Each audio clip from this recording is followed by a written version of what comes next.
આ વિડીયો જે તમે જોઈ રહ્યા છો તે જુનાગઢ ગિરનારનો છે, જ્યાં નવનાથ સિદ્ધ 84 થઈ ગયા, 33 કોટી દેવતાનો વાસ છે. એવા ગિરનાર ઉપર કાલે રાત્રે ગુરુ ગોરખનાથનું શિખર છે, ગુજરાતનું સૌથી ઊંચામાં ઊંચું શિખર, જ્યાં ગુરુ ગોરખનાથે ત્યાં તપસ્યા કરી હતી.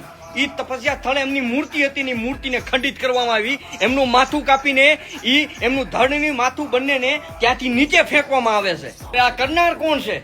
ખરેખર વિધર્મીઓ તો આમાં મને લાગતા નથી, કારણ કે મને જે વિચાર છે, જો કદાચ એ જ હશે ને તો આનું પરિણામ ખૂબ જ મોંઘું પડશે.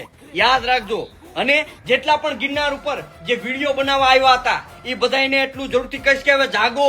માત્ર ને માત્ર મોજ મજા માટે જે તમે ગિરનાર ઉપર આવો છો, જે વિડીયો બનાવવા માટે આવો છો, અને જ્યારે આપણા ગિરનાર માથે જયારે આવું થાય ને, જો ત્યારે તમે ક્રિએટર તરીકે, જયારે એક હિન્દુ તરીકે જો એક વિડીયો નહીં મૂકો તો ખરેખર તમારી જિંદગીમાં ધૂળ પડી કહેવાય. અને હા, પણ જુનાગઢ અને ગિરનારના પેજ ચલાવે છે એમને પણ એટલું જરૂરથી કહીશ કે જયારે આવું ધર્મ ઉપર કોઈ પણ આપણા ગિરનાર ઉપર આંગળી ચીંધે અને જો તમે ચૂપ બેસો ને તો આ પેજ જેના નામ ઉપર તમે પૈસા કમાવશો એ બંધ કરી દેવા જોઈએ. ને જે પણ નમાલાએ આ કામ કર્યું છે, ગુરુ ગોરખનાથના એમ કહેવાય કે મૂર્તિને ખંડિત કરી છે અને ત્યાંથી નીચે નાખી છે, એની ઉપર કાયદેસરની તપાસ થવી જોઈએ. સરકારશ્રીને હું એક અપીલ કરું છું અને એની માટે કમિટી બેસાડવી જોઈએ અને એને યોગ્ય સજા થવી જોઈએ. આ વિડીયોને બને એટલો શેર કરો હિન્દુઓ.